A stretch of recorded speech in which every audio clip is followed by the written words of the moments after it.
All right. Hey, everybody. Thank you for joining. We got a special time today, special guest. I am very excited. It's fun to be doing this in the afternoon at night. So that's also a ball. And this book that I'm going to be talking about, along with the author, was a fantastic debut. I absolutely loved it. And we'll go much deeper into that. But I do want to give a special shout out again because this guy was one of the first people to respond to me when I mentioned starting a show. And I am very grateful that I am able to give that opportunity back, especially so quick after his release.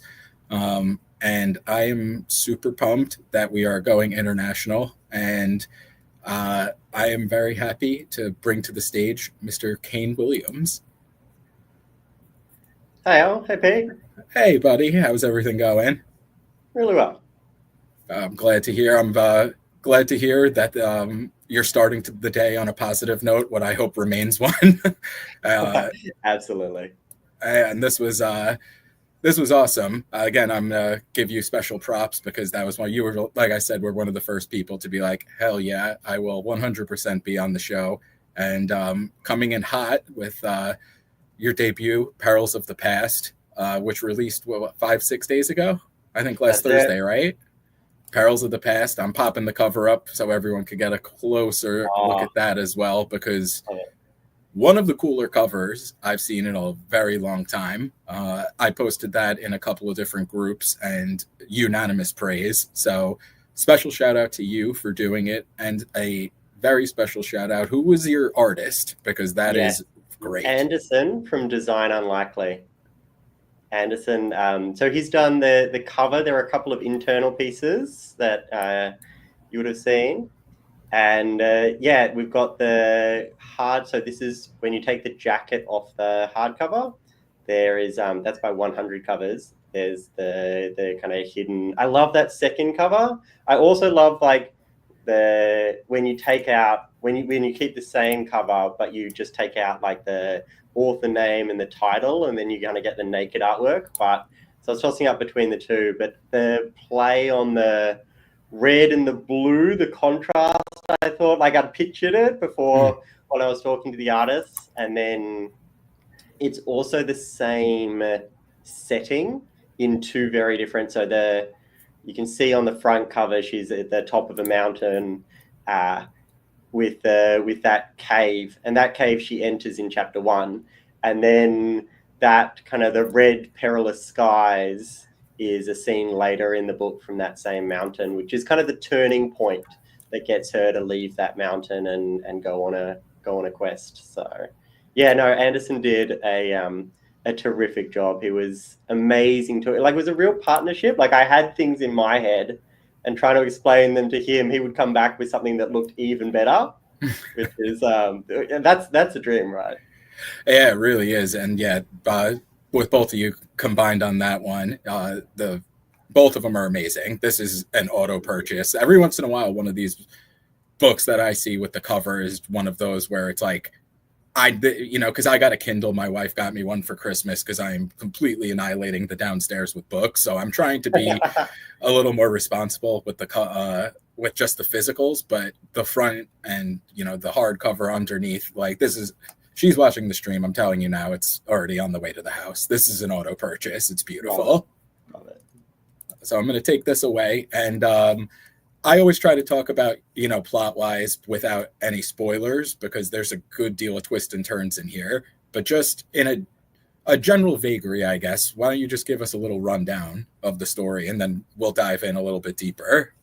Yeah, absolutely. So a couple of different ways to explain it. I think the first one would be to start with character. So we've got Antana, who's behind me, young woman on the front cover.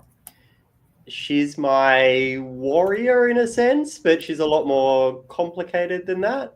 And as I mentioned from the plot wise, it follows her young woman on a desperate journey to find a cure to save those that she cares most about. And that's our kind of main quest. We've got two other characters, so 3 point of view characters. We've got a seer.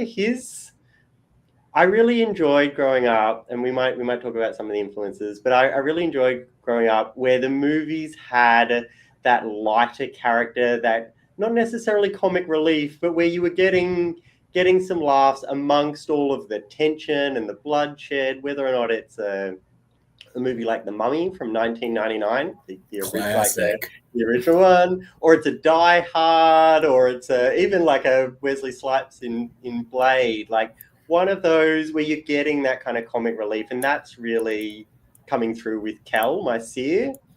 And then my last character, there's no real comic relief in Zet. He's very serious. He's hell bent on revenge.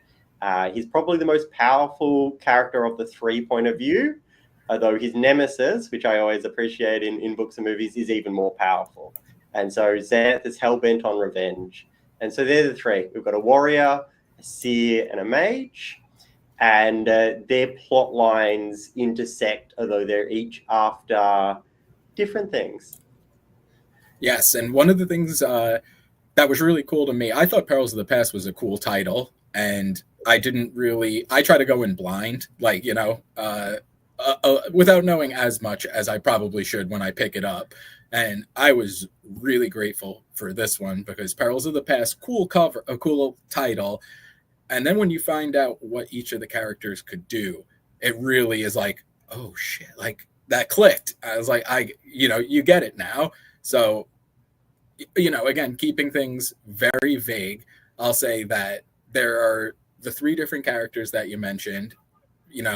One could see into the past, one could see into the future, and one is kind of living in the present. But what inspired you to come up with that method of storytelling? Because that was really unique, and I think I told that to a couple different people, that this was one of the more unique stories I picked up in a while. It took a little bit to fully ground myself in it because you're doing time jumps and, like you said, she's in the cave doing her trainings and everything like that, which was a very cool way of doing it as well. But what made you decide to go with that plot structure? It was ambitious for a debut, and I think that's why probably it took me something like 15 drafts to get it into a form where, like, there's not a lot of jumps backward and there's not a lot of jumps forward. Although they are, they are scattered. Most of, like, 95% of the novel, 90% of the novel is grounded in the present and is kind of telling it in normal order. But you're jumping. So Antana, as you mentioned, training in the mountains. This is a world with reincarnation, and she is exploring or trying to explore, trying to understand, trying to grasp her past lives. So I mentioned The Mummy before. So Rachel Weisz, from that 1999 movie, her present day aims and her past kind of life, they're aligned, right? They still have the same things, and the same with, the baddies, not necessarily mistress, but the main female kind of aligned with the baddie. She was aligned with him in the past, and then they do the whole kind of reincarnation of the soul, pulling it out from the underworld, and she's aligned in the present. But I guess my problem with that was no problems with The Mummy, but my thinking to kind of take it in a different direction would be, what if the two weren't aligned? What if you what if you found out, there's reincarnation, it's really difficult to access your past lives, right? They're not actually intended by the gods for you. And there's kind of an explanation in the novel, or an exploration about what that purpose might be. But what if that past life was entirely opposed to your current way of thinking? What if they stood for everything you don't believe in, and what if you stand for everything they hate? And so that was kind of one. And then from a Kel perspective, I love the possibilities you get when you introduce someone that can see our future that may not necessarily be, and then there's questions, right? Is that future set in stone, or can you change it in some respects? or is the future you've seen exactly, does that tell the full picture? Does that, 30-second screenshot, does that, when you see the weapon chop into them, are you sure that they're dead, or are you sure that something else didn't intervene? Or anyway, I just love the possibilities you get and the tension you can build when you show that in a natural way. Yeah, and you did an amazing job of that, especially after, again, I don't think this is very spoilery, but like we said, there's something that happens to the mountain where she's training, and Antarna, has to go and on a quest pretty much to save the people that she cares the most about. And it's like you said, where she looked into the past and is kind of fighting against the things she hates. And I thought a really cool way of making that into the present was having her father be such a powerful figure in the kingdom. And then when all of this starts to come in and you realize, oh, she's self-imposed exile, I guess you could say, where it was like I'm leaving all this behind. I'm going to go elsewhere and continue on with what I want to do with my life. But when she went back to the Empire in the crater and everything, having that internal struggle between what she's known her entire life and what she wants to do, I thought was a really cool way of kind of tying that all in together. So that was interesting that you say that, because reading about it was very awesome as well. And I wanted to see here, because I thought, again, kind of talking about that main story there, especially with Cal, being able to see glimpses of the future and having that, do I change this? Do I not? He isn't the most powerful seer at the beginning and the middle of the story, and it's against his, I guess, would you say God, or the deity who he follows? And his obstacle is that even though he has those visions, he can't interject and change anything. So he's not allowed to change. He's allowed to change pretty much anything other than the point of someone's death, and that's where his goddess, the goddess of sight, kind of draws the line. Giving you this gift, maybe you'll be able to, stop this boat slamming into another boat, and these people all getting seriously injured, right? But you can't. One of those are going to die. It's not something that you're allowed to intervene in, and so part of it is that, just like Antana, where she is very happy in the mountains, right? She's found friendship and purpose, and she's getting closer to answers. Like, she's very happy there, just as in the Lord of the Rings, our hobbits are very happy in their hobbit holes. And I didn't want to make it easy for any of the characters, is the short answer. And so when, Antana has a real decision about whether or not she leaves the mountains, and Cal has an even greater decision about when he sees someone die, having that, not being able to intervene in that moment of that person's death. But that becomes increasingly more difficult as you get to know someone, right? And I won't say, but there may even be more than one character where that happens to him. But yes, I just love that kind of tension and internal struggle. And I know I wanted to write that kind of big action sequences, like inspired by Matthew Riley, who writes just, cinematic novels like Temple and Ice Station, which are just packed with action and explosion, or like, the diehards. But I needed that internal struggle. You need to be able to connect with the character, and I want to see them kind of change, whether or not it's a positive or a negative arc or however it is. But I do want that kind of character growth. So yeah, giving them that internal struggle for, in Kel's instance, about that, can he intervene? Can he defy his goddess? Should he? What's the purpose of seeing someone die if he's not meant to intervene? Yeah, definitely. And it was, especially like I said, as the story goes on, you did such a great job of setting everything up at the beginning with like that event, and the way we talked in the beginning, how all of their kind of plot lines intersect. And, again, I keep things spoiler free as much as I can, but they all end up linking up, and you get to see the past, the present, and the future all on the same journey at the same time. So, like you said, it's not full of time jumps. You're not going to need a map, like writing it out, trying to figure it out. It's mostly linear, which is amazing. But the way that all three of those things happen was incredibly unique. I said it before. I loved it. I thought you did an amazing job, especially for a debut. So Really again, appreciate that, major Pete. props to that. Um, Good. One of the other things I thought was really cool, which is kind of funny because the plants and animal life in this book were so vivid, and so it's very funny on a different level because over in America when we see things like this, it's just like that's got to be from Australia. That'll kill you so quick. And as a writer from Australia, I can't really be like that's got to be from Australia because you're from there. But how did you flesh all of those things out? That almost felt like watching Avatar for the first time, where you would bring something to the page and give such a description of it. There's some major fights and everything that goes on with these creatures. How did you get all of those out, and what was the inspiration behind those? Because there are a lot of them, and they can kill you in a lot of different ways. There was no rest.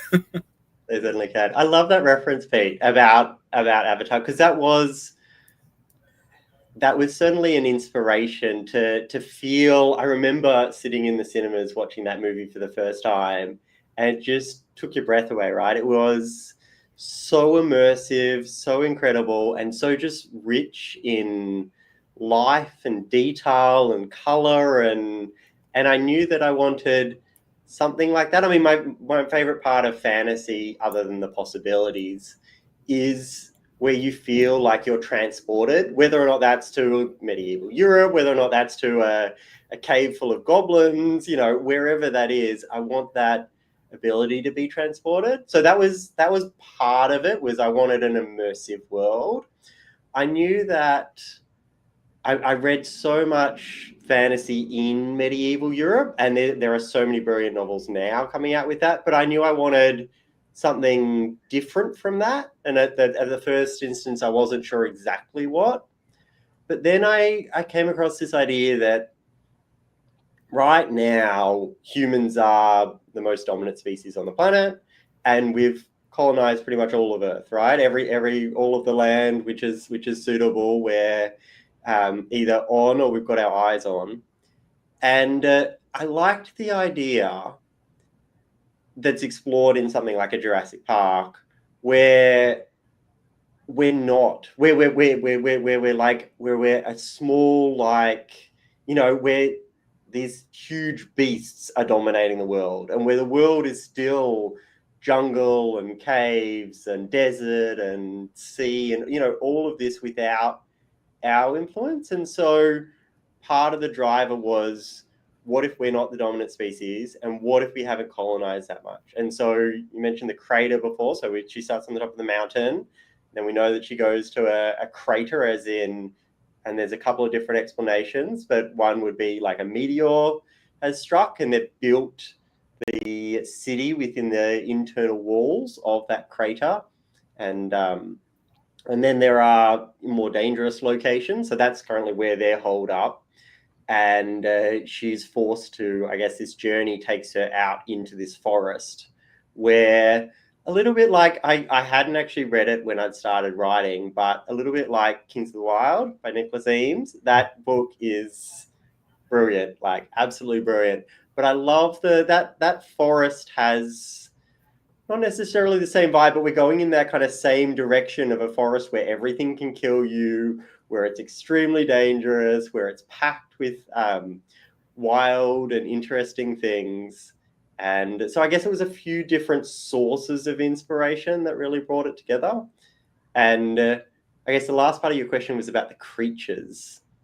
And there was a lot of different, I guess, like light bulb moments. Some of it was, I've got some creatures that are reminiscent of a dinosaur. They're not dinosaurs, but they are they've got scales and fangs and large teeth, and some have like frills that pop up or spines along their back. So there are some very dangerous creatures in that forest that are inspired by dinosaurs to an extent. Some are, we have some amazing Australian wildlife, and yeah, there's a creature inspired by a scorpion crossed with a crab, and yeah, there's a couple of others, I guess, inspired by some local things, but mainly it was everything. It was everything I've consumed for the last 20 years. It was random ideas in the middle of the night. It's the whole package. Yeah, and it all came together really well because it brought it to life in a much different aspect than just having to worry about the characters, because we have the two kind of factions, especially once the journey starts going, which I'm going to get into because I thought the magic of everything was awesome. But again, the creatures really brought that level of dread where it was like, that clever girl moment where you're walking in the forest where something pops up and you're like, I don't know if this is going to be good or bad. Like, is this harmless or is it not? And you find out real quick whether it is or isn't. And it made it a lot of fun. And again, what I also just said, the way that the kind of the physical magic was done in this, I had it written down and switched laptops, but it's the river made up of, and what is the word? I don't want to say it. Madrillix. I didn't want to say it and butcher it. Effectively, mana is the kind of the easiest way for us to think about it. Yep. Yes, and again, very cool idea because I think it's much more impactful when there's a limited amount of something. I've talked about it before with, I think, Greg last week. He had a similar thing where it was you have to replenish what you lose. It can't just be that all-encompassing, something's coming at me, shield. And the way that this was done was very very interesting, and I really liked it. And I especially liked the idea of anti-magic, which is what they're kind of looking for to advance everything, the quest and that type of stuff. How'd you come up with that idea to have so like that a net negative? Yes. That one's really interesting. So I was at university. I was doing a dual degree, and one of those was a science degree. And the inspiration behind the magic and anti-magic came from MRIs and how they actually take the different scans and what actually happens at a chemical level. So it was really weird, kind of doing all this science, right? Real world, in something that impacts, that they're using every day in hospitals everywhere, and then to think about how I could apply that in a fantasy setting, or how I could use that as inspiration.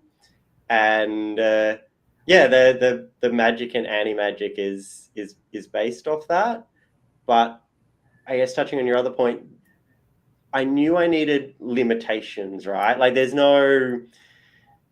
I wanted real danger pretty much on every second page.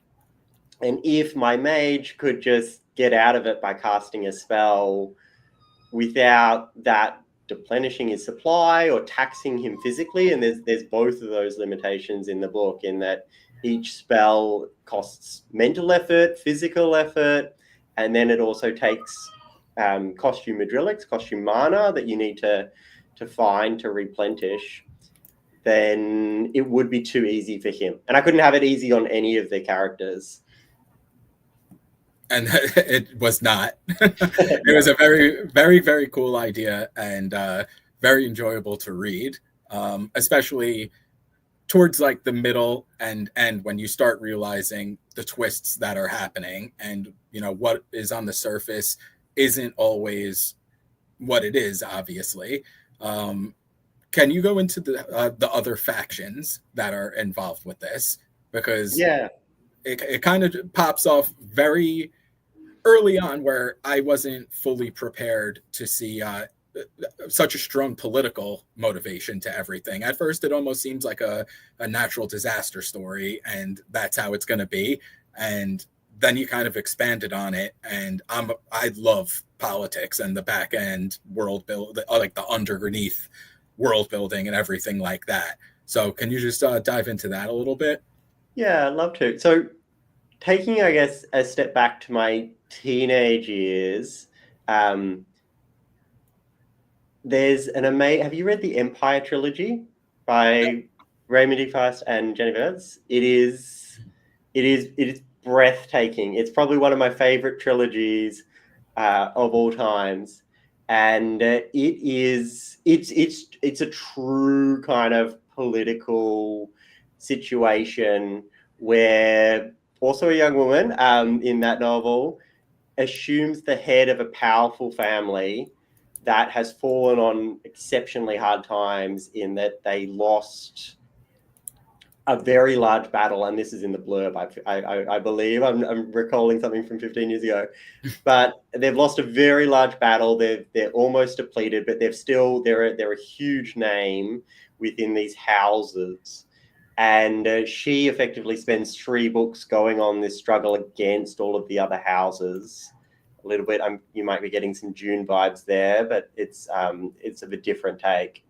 And so I've always loved those political thrillers and the intrigue that comes with it. I think the other thing that we see in this world, but also in so many great fantasy novels, is effectively where the characters generally aren't the kings. They're generally not the emperors. We've got, sometimes they feel like strings on a marionette, but, they're trying to cut their own strings. They're trying to free themselves from that. They have different ideology, different intentions than what their leaders do on occasion. And so I wanted that struggle to, that kind of feeling about, there seems like there's a larger game at play. What is that game? But at the same time, I wanted the politics not to take over the book. I wanted it to be that kind of quest, like action adventure. Like that's my core that's the core image for the story that I had.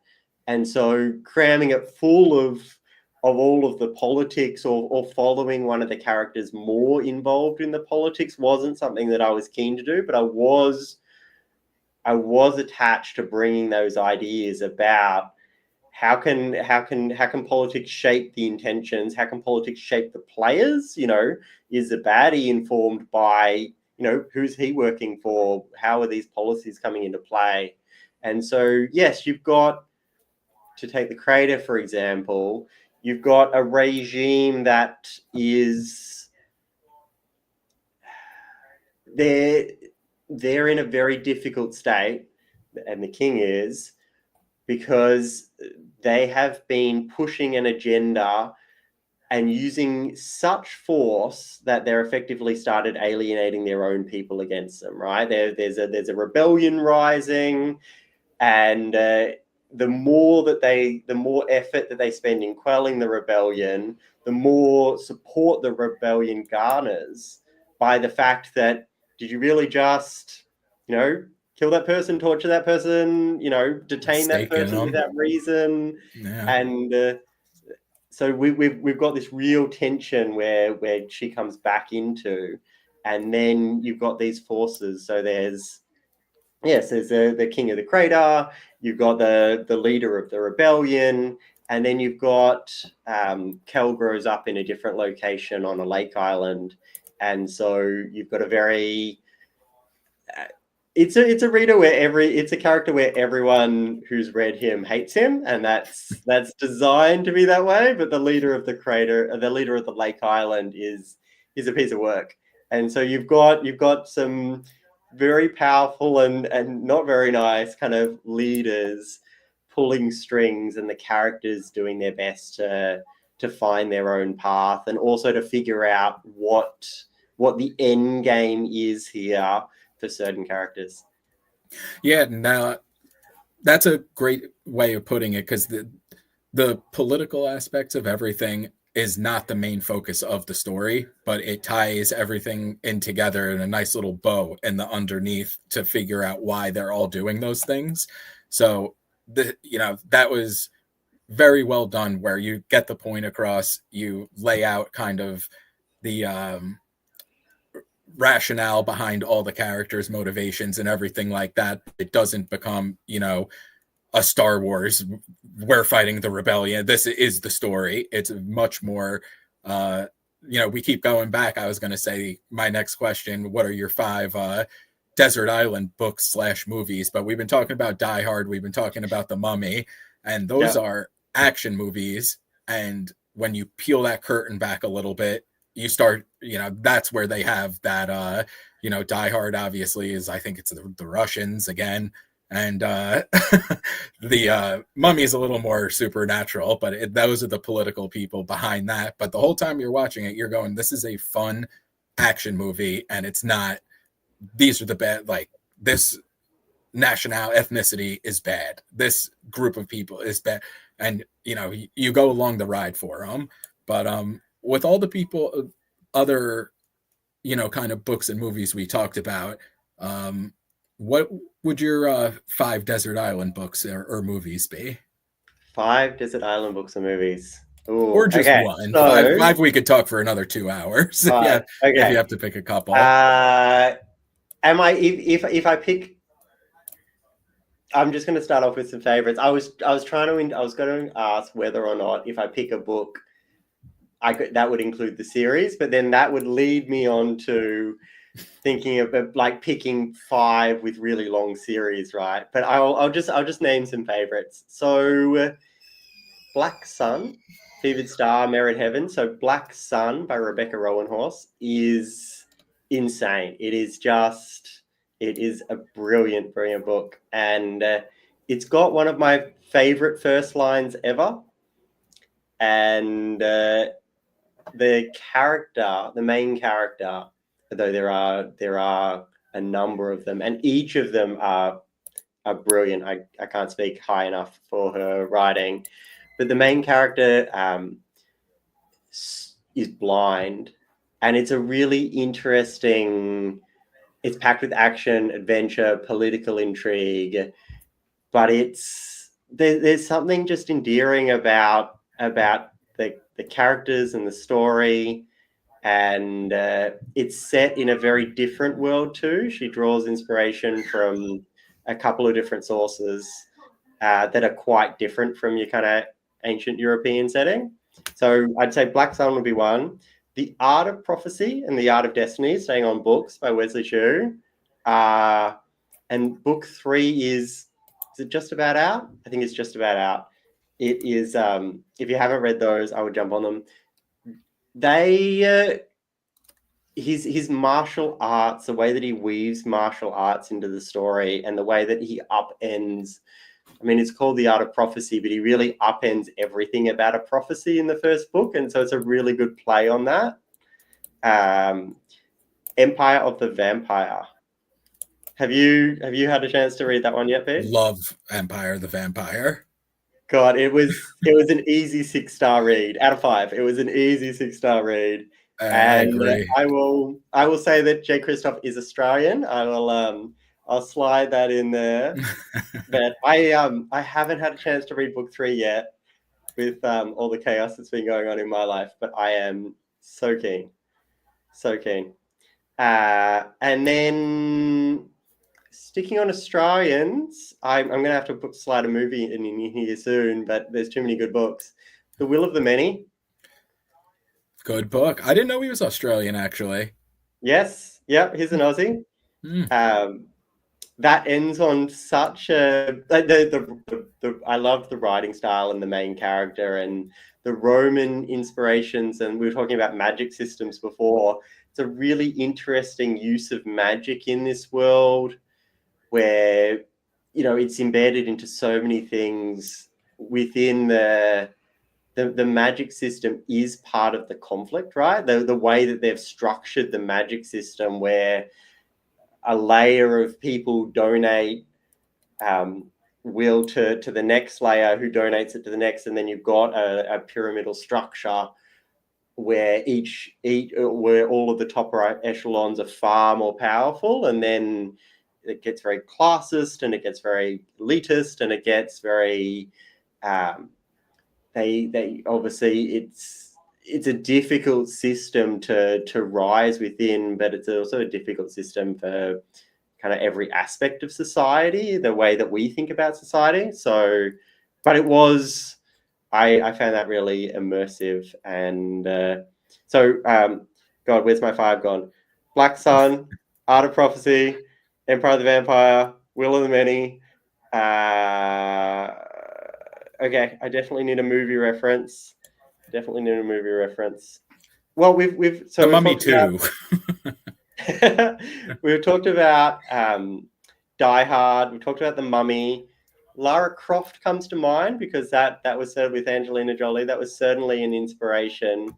But I'd probably go with either V for Vendetta or Hot Fuzz. But I'll go with V for Vendetta, which is probably my favorite movie of all times. V for Vendetta is a miss. So is Hot Fuzz. Those are two really good ones. Mm-hmm. Man, Hot Fuzz I haven't watched in a while. I think it may be time for a redo. Exactly. Yeah. No, I'm the same. But every time I see it or have a chance, yeah, it's a lot more than just a good laugh, right? Like the way that everything, and I hope that my book does this half as well. The way that everything ties back into each other. All of these little clues scattered throughout this, what is effectively just a hilarious kind of police movie about a really determined police officer that makes the kind of the Metropolitan Police Force look bad because he's so good. They think he's like, and so they shaft him out to the country, into a location which is not meant to have any crime at all. Hopefully everyone here has seen it and you know what I'm talking about, but if not, so they send him off to the country, and he's just a completely different breed, a completely different personality from all of these country cops that he has. And it turns out that this town isn't so sleepy, and it turns out that this town has some very, very dark secrets, and that he's right in the thick of it, except that like I pretty much just don't stop laughing for the whole movie. And yeah, then, that was amazing. Yeah, and then you find out all of the reveals, right? All of these little things where you're like, the guy disappearing through the hedge, or the character in the market, or the tie back into what is effectively a really powerful ending, where so you got your action, you got your laughs, but you actually got a real storyline that holds it all together.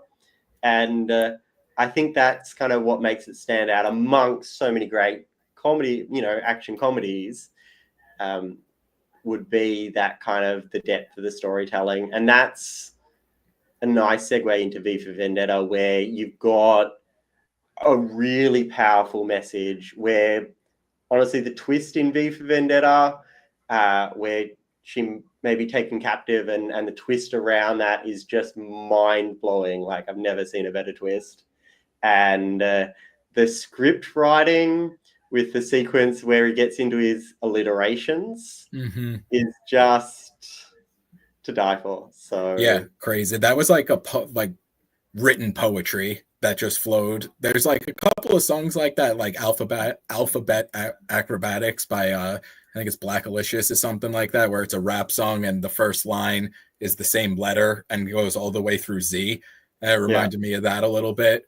But yeah, it's funny when you were talking about Hot Fuzz, about how little breadcrumbs along the way, and it all ties in, because I think I messaged you when I was like 82% through the book, and I was like, dude, like, I wish I didn't have to go to sleep right now. Like, once, a little bit of the beginning, you have to build the world. I get the characters going, everything like that. But once you got running, it was nonstop the entire time. And, as you read it, you pick up on little things along the way, like the breadcrumbs you said. And, I know people have different ways of writing, like where it's, I'm just going to spitball it and not outline anything, not do anything. But when you were formulating all of that, did you know where you wanted to go and leave those behind? Or was it like while you were writing, oh, that could tie into this really nicely and kind of adjust it that way? So I am so on a scale between someone that plots where they write down everything that's going to happen before they start writing, and then someone that just kind of jumps in and just starts writing and see where the characters take them. I'm probably like around here. I'm probably around or like a 75% plotter. I want to know that direction of where it ends. So I had the ending scene in mind, where the location and the general feeling. I had the general kind of the each of the locations in mind. I had the general story, and some of the twists, but some of them I had started writing and I wasn't sure how that character was going to survive. And I knew that I wanted them, if you give a character at the start of a book, you give them a sword and a potion, then you're expecting at some point they're going to use that sword and they're going to use that potion. And so I knew that I needed things at the start, whether or not that be physical items, whether or not that be skills, whether or not it's things that they could learn that are almost within their grasp. That, we talked about Cal and Tana both kind of developing their talents. And Tana, her ability to look backwards into her soul for her past lives. Cal, his ability to look into the future. And so I know that I needed to equip them in such a way that they could survive some of those obstacles. So I'd figured out maybe half the twists before I started writing, and I had a good structure. I don't think everyone works differently, and there is no right way to write. But for me, I needed that kind of direction. I didn't feel so aimless, where I was like, okay, I've got a point. And I also knew then when I hit like 30,000 words and I was at 30-40% of my manuscript, I'm like, okay, I'm on the right track here. It'll end up at 100, 90, 120, somewhere in that kind of range. But there were a couple of points where I was like, I want you to fight this creature, and I want that creature to pretty much not be hurt by any of your weapons. How am I going to, I want you to fight these like 10 guys, or this, be stuck in this location. How will I get you to survive? And it took, a number of long walks. It took a lot of thinking, and sometimes it just took like random ideas out of nowhere. You would see a ribbon fluttering on a girl's hair, and you'd be like, wait, what if that ribbon was, and just like really just, you have no idea how your brain came up with it, but just like these little sources of inspiration lead you down effectively very long rabbit holes that kind of eventually lead to where you're going. Yeah, that's awesome. That's like incredibly talented, because I don't have that capability. I'm not of the artist variety. Like, I fuck up drawing stick figures. So when I see like, I'm going back to your cover, or I hear you or, other people talk about like the creative process behind coming up with this, I'm always in awe of everything, which I guess as a, host, I guess I use that term loosely because this just feels like I'm talking to a friend, which is awesome. But it's always good to go in kind of, I feel like not as critical, but when you look at it as someone who isn't an active writer and going, oh, that's cool, I would maybe tinker with this a little bit or something, as opposed to just being like, I am just deep in the story and enjoying it. And that method of writing is very interesting to me, how you guys come up with that, and especially when it works like this. As far as, another thing I kind of wanted to pivot to was, like you said, how sometimes that inspiration hits when you're going on walks or stuff like that. What do you like to do besides writing, and I also wanted to ask, because when we were talking about the magic and anti-magic, and you mentioned the MRI, what is your side hustle? What's your profession? You So said in a university. so the day job is that I've kind of combined a couple of different areas that I like. I found a day job that it's not writing at the moment. I would love it to be, and maybe with everyone's continued support, one day it will be, but not at the moment. I mean, the book's been out 4 days after 4.5 years in the works. So the day job kind of combines a couple of areas. I've always loved language. I've always loved playing with language. I was tossing up about, doing a creative writing degree within university, but it's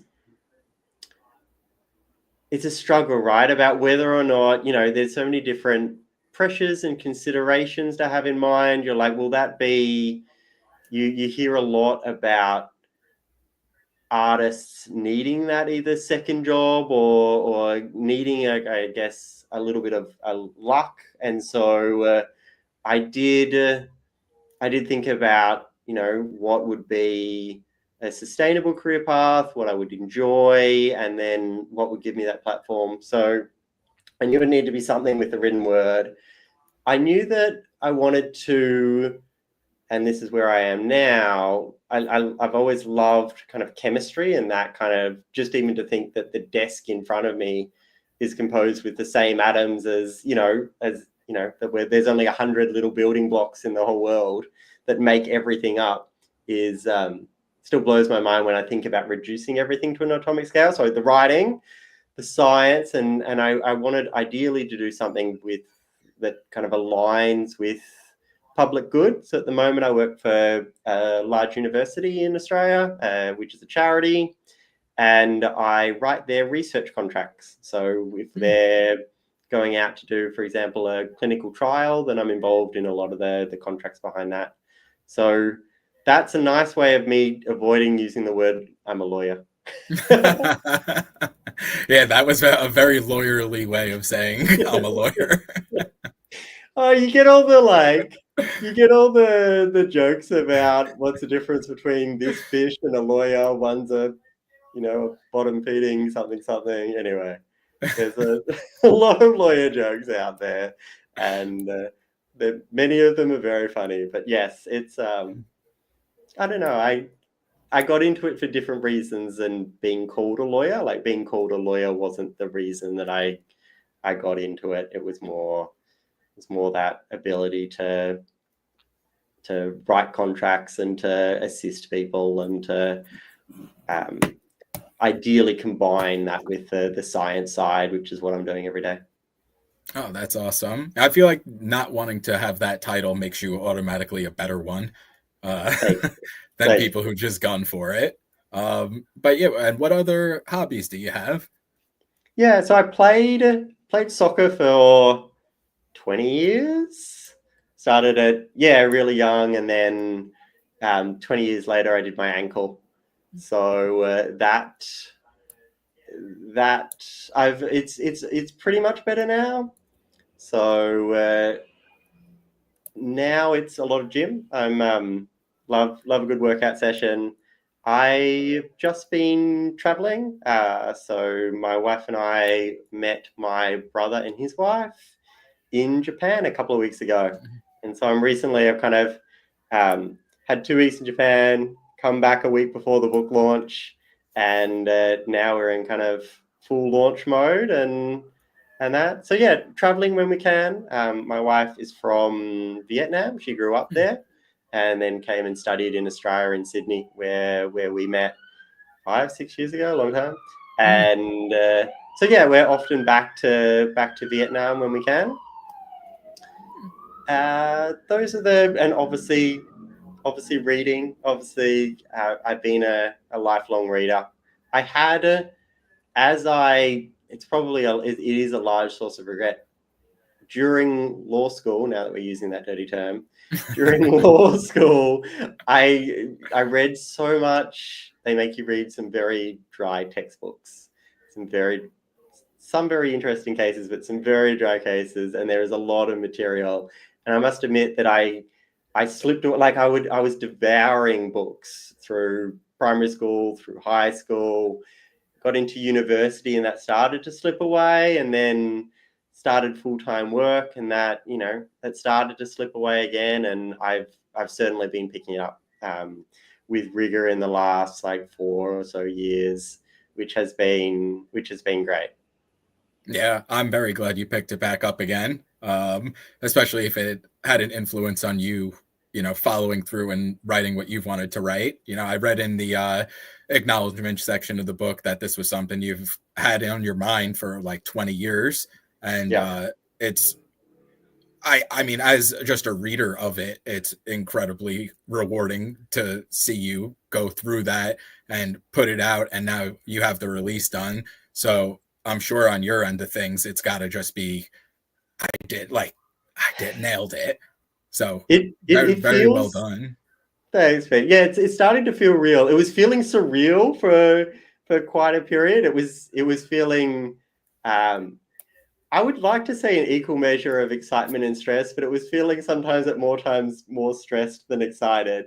But it is now it's out, now it's in readers' hands, and there's some lovely reviews coming in. We'll also shout out the ARC readers, the advanced readers that were kind enough to kind of pick it up when before anyone else had, before they knew if it was going to be any good, before and then to kind of chime in and leave their reviews on Goodreads, for example. So that's been really, really helpful. And the support from the book community over the last 2 weeks has been, obviously far longer, but the last 2 weeks has been, I just haven't felt anything like it. It's been incredible. So I'm feeling really thankful, really grateful, and it's a brilliant community. Yeah, that's awesome. I'm glad to hear the reception has been, one, so positive, and two, that even along the journey, people have been throwing support behind you. It's very nice to see. So that's awesome. And I'm sure, it made the launch of everything that much easier. If we're going from, a little bit nervous to, okay, it's out. Okay, people are enjoying it too. That's a nice little wave to ride. It is. You're always when you put something that you spent so much time and thought and care and that you've kind of hooked so many hopes and dreams onto out in the world, there is that kind of sense of nervousness about the reception, but at the same time being very careful to keep in mind that like no book is for everyone, right? And it's about finding the right readers, that right kind of attention, that right space. So yeah, it's certainly been a journey. Although I feel that word is sometimes overused, but it has been. And hopefully just the start of it. Yes. I wanted to see, because this book is a standalone, which again, cannot recommend it enough. Especially, I'm not saying standalones are better than a series, but if you're looking for a action book where it's like you just read it and enjoy it, and it's a single entry, there's not 50 coming after this, at least in this story, but I can't recommend it enough. As just, I love doing like 1 or 2 books in a series, and then having something like this where I can go in and just read it and be like, amazing, like great, that was awesome. But what I did want to ask was, are we expecting more things in this world? Like, it's so fully fleshed out. I feel like there's got to be some more stories to tell in here. So let me know what you're working on next, if it's this or if it's something else, without spoiling too much, however much you have and want to give. So I feel that this book we talked about before, with the past, present, and future, and the way I've kind of tried to tackle the storylines, was fairly ambitious for a debut. I think every debut is ambitious, but there was a level in this where at times I was like, do I have the right skill set to pull off this kind of story at this time. And then with more tinkering and more adjusting and working on that flow, and especially the order of the chapters, the when to swap a point of view character, which was quite a difficult choice at times, and which chapters to put in which POV character. Again, kind of, is this better written from Antana's or Kel's perspective? Should I swap perspectives at this point? Should I go back into the future now, or would it be more confusing that way? So the next book I've got in mind, which I've started playing with just in a journal on paper, is probably one level of ambitiousness above it, which I'd like to think I feel that after this, when I look back at my early chapters and then I compare them, which are now completely rewritten, and then I compare them to those later chapters, I certainly felt like I grew and improved as a writer, as I'd like to think that you would expect. That, when you sit down, and the longest thing I'd ever written was 10,000 words, and you sit down to write 120. When you finish the 120, you're a better than writer than when you started. But the next book I've got in mind is, I'm playing with it being across two worlds, but it adds a level of complexity that there are pros and cons with it, and there are parts of that make me nervous about it. But I think there are parts of the story that just kind of, just like this one, has been kind of simmering at the back of my mind, like shouting every now and again, like, write me. There are parts of this one that's kind of doing the same thing, that's doing that just won't leave me alone, that just keep, like, my brain keeps returning to this space. So that's probably my next one. I need to flesh it out a little bit more. I would at some point love to return to this world. As you said, there's some really interesting elements, and I'm able to explore parts of the world with the lake island and the mountains and the forest, the crater, but there are parts of it that I hint at, and I think that's part of many good fantasy novels, where it feels like a world that's lived in. It feels like it's larger than the story without necessarily exploring all those elements. And so there's a desert tribe that is featured, but you don't end up getting out into the desert. And so I would love the chance to explore something like that more fully. I think they've certainly got an interesting culture and hierarchy and different, I guess, motivations than some of the other tribes in the novel. And so, yes, I would love to return to the world. I've already had a reader or two that's finished the novel and be like, can you please come back to X character? I'd love to, they're in their early 20s. And so they're very keen to see what happens with the rest. And I give the reader, as you said, it's a standalone. And so I want to wrap up all of the main storyline.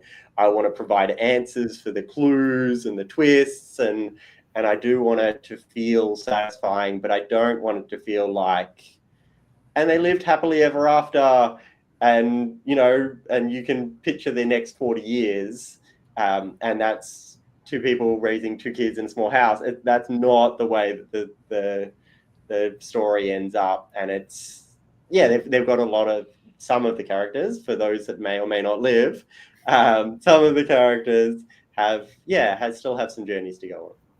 Oh, that's awesome. Yeah, you did a very good job of, tying in and little things, like you said, with the desert tribe and stuff. That's why I wasn't sure where, if something happened like 100 years in the past with that, like something like that, where it's like completely different location, you fleshed out this world enough where it would have like still such a nice link in the head from this one, where it would still feel familiar while being a whole new story. So yeah, that's awesome to hear. And that double world sounds insane. Thank you. And I know you said a step up of ambitious, but this was ambitious for a first one, and you knocked it out of the park. So I'm team go for it. Love it, Pete. Appreciate that. Yeah, I know we're closing in almost on an hour, and I know you've still got to work today of not doing lawyer things. Yes. We're I not doing any of that. I have a terrible habit of closing out shows horribly, but I think last time I was okay, where I let the person I was talking to ask me a question. So maybe we'll start doing it that way. What question do you have for me? It could be about anything, and I'll see what I've got. I'd love to know about this TBR, Pete. What's next up on your reading list? Oh man, I just started Chance Dillon's new book, Mercy. I've been seeing so much about that. Yeah, I just started that. So far I'm like 10-11% in. Very sick also. It has some heavy Malazan vibes in the beginning. So I'm going to start doing that, continue on it. And I'm trying to think what else. I have some other guys from the Willow Wraith crew. I'm on book 2 of like 4 of them. So I have to start knocking those out. But I think Mercy is going to be my next one that I'm going to continue reading. And I have, what did I just get? I'm finishing up the Covenant of Steel trilogy, Anthony Ryan. So I have book 3 of that just got here in the mail. That'll be my physical one. And the next Kindle book besides Tears, I always have like 1 or 2 on the Kindle and then 1 physical one. Well, 2 physical if I'm downstairs or up. But I also want to, what was the other one I just got? It was, I can't remember the name of it. It was a Michael Fletcher and Clayton Snyder book that they just put up. Yeah. So I saw that. And, no spoilers or anything. I'm going to be talking more about Michael Fletcher in the future. But those 2 guys are, when they get together, everything they put out is like horrific, amazing gold. So I'm excited to start that one. But those are what's next on the list for me. How about you? Anything on the docket? I had this arrive last week. Birthday gift. Amazing. Yeah. Amazing. I read that earlier this year. I can't wait. So for anyone who's not watching the video, The Light of Kazaban by Thomas Howard Riley. And I was very excited that it's under 200 pages. I was like, I can smash through this and knock another one off the TBR. Partly just the cover is awesome. And so that's the next read from my one. And then the TBR is similar to your bookshelves. It's just overflowing, right? Yeah, although I'm only looking at part of your collection. You've got most of it in another room, is it? I got this whole shelf over here, and then if I pivot that way back over yonder, it's like a half wall in the downstairs, and I'm slowly taking over everything. So it's kid toys down here and books. As it should be. Yes, exactly. But yeah, dude, this was awesome. Thank you so much for coming on. Thank you for even throwing support in when this was just an idea. And I loved Perils of the Past. Tell people where they could find you online, because this should really be an immediate purchase for anyone who's on the edge. It's not 2,000 pages long. It's a standalone. It's action-packed and awesome. So tell them where they could find you. Yes, so 420 odd pages, and it is available. So it's on KDP Unlimited.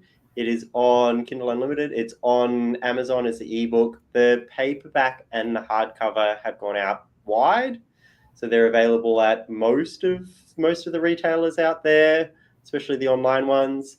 The website, clicking on the links through the website, if you are probably the easiest, and the website's nice and easy to remember. It's kanew.au, so KANEW for Kane Williams, my name.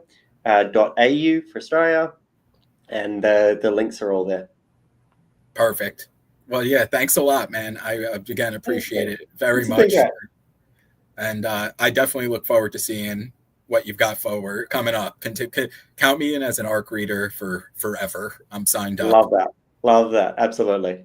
All right, thanks for coming, man, and thanks for everyone in the chat for saying what's up. Make sure to subscribe to the Willow Wraith Press YouTube channel, and this will be up on Spotify tomorrow morning, and we will see you next time, sir. Gotcha.